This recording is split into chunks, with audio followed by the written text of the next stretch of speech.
Hey friends, Mark Holmes here. Joe Boo's hanging out in the truck, with his lazy ass. And as always, I want to thank you guys for watching, commenting, and subscribing to the Joe Boo Sports Report, because without you guys, man, it would be real quiet on this channel because of all the comments and everything else that we get in here and things. And I appreciate each and every one of you guys. And I just ask one thing, because we're getting a lot of new faces and things and people in here.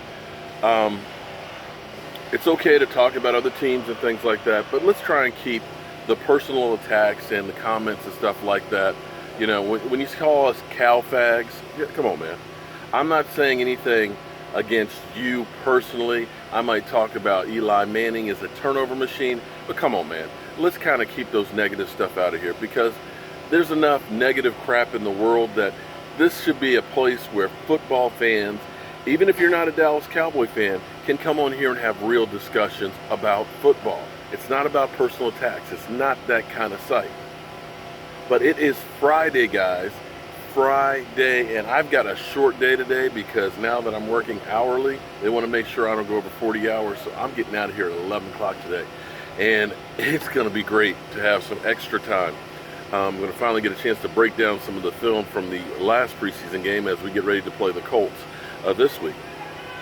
So I hope you guys have been bearing with me, because I've made a few mistakes. A few of the times I've been looking like I'm on crack or something and just kind of out of it. It's because it's been a lack of sleep. It's been a whirlwind. And be honest with you, trying to really do this channel is like a full-time job. A lot of you guys figure you just stand here and just talk and things like that. But even thinking about what you're talking about or what you're going to be doing, it still takes a lot of effort. And I try and make sure that whenever I talk about a subject that I know what I'm talking about. So I'm doing research, I'm scanning the web and stuff, getting any information so I can bring it to you. So it's a lot of work to get this together, along with having a full-time job, along with having other stuff that I have to do with family and restoring historic buildings and stuff. So bear with me when sometimes I'm not quite there and I make a mistake or two. Forgive me.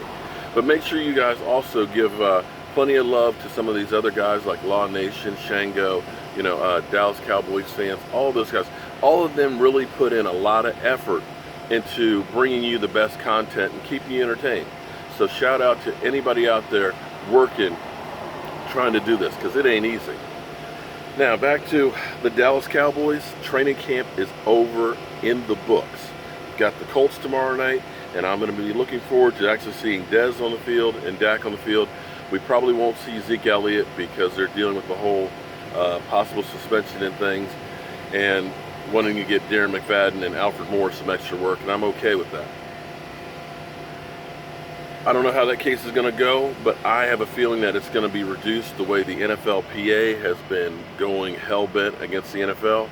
And as I was saying before, that this is more than just Zeke Elliott. This is two alpha dogs trying to figure out who is going to be the dominant one, because we have the collective bargaining agreement just around the corner that's going to happen. And right now we're basically setting up that fight. And it's going to be interesting to see what happens. I'm not feeling great about Henderson being the one to hear the case. Basically, I don't know how you can say that he is an impartial arbitrator when he's been employed by the NFL, and most times he's always sided with the NFL. So I think we need to strap on our helmets and realize that this is not going to be solved August 31st. It's going to court. One other thing I want to touch real quick too before I get back in here to work.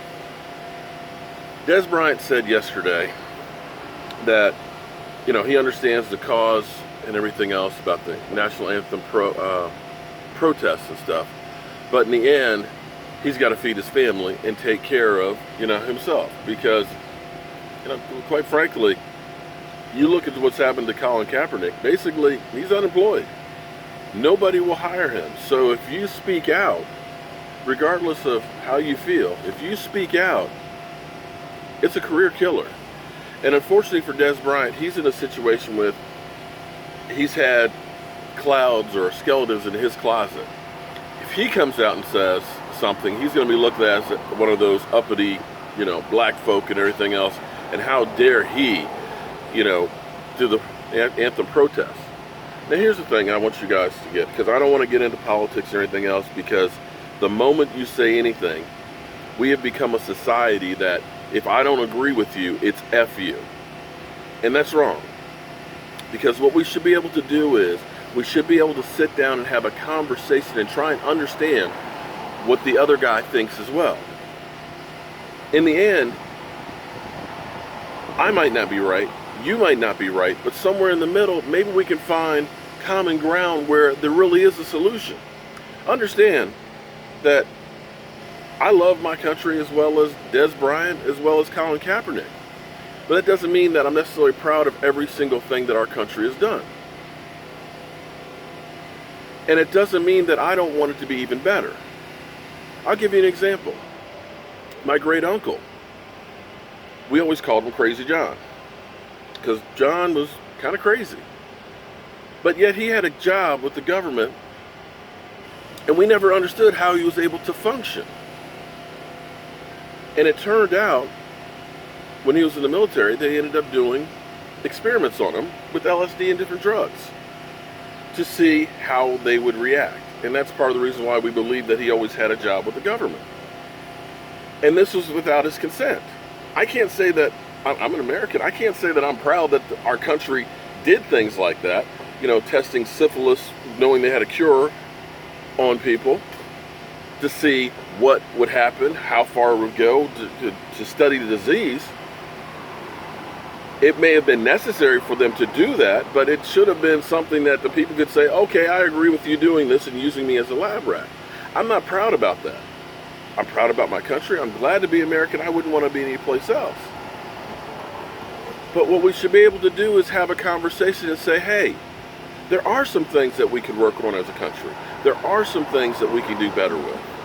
So now, you've got people who are condemning Dez Bryant for saying, well, we don't know how he thinks about the whole national anthem protests and this, that, and the other. And now they're trying to condemn him. It's like, people, our country was built on a protest. Taxation without representation. The Boston Tea Party, where we ended up throwing tea into the bay because we were protesting against England. We went to war with England as a protest because we didn't like the way the system worked. The civil rights era, those changes, the women's suffrage, it was because people protested to make things better. It's not saying we hate the country. What we're saying is, or what people are saying is, we want to make it an even better country. Be the beacon of light for the rest of the world. And instead of us condemning people, let's have a conversation. I will sit down and talk with anybody. And I have. I don't care if you're black, white, green, yellow, pink, polka dot. I don't care if you're a racist. I want you to get to know me and understand I'm not somebody to fear. As well as I want to understand that you're not somebody to fear. And maybe, just maybe, we can make it a better place for everybody. Because that, to me, is the problem right now. We can't have a conversation about anything. Now, I know this has nothing to do with football, but it's just something that's weighing heavy on my mind. When I look at Charlottesville, Charlottesville is a place that I know very well. I own property 20 miles from there and go there, go through there almost on a weekly basis. People from around there are people that I'm close with. And I just want us all to be able to get along and be the best country that we can be for everybody. So, I digress. Football's in the air. Let's hope for tomorrow night we have some good work and we have no injuries. That's all I'm worried about tomorrow night. Let's get some work in and get out healthy. And as always, friends, I'm Mark Holmes.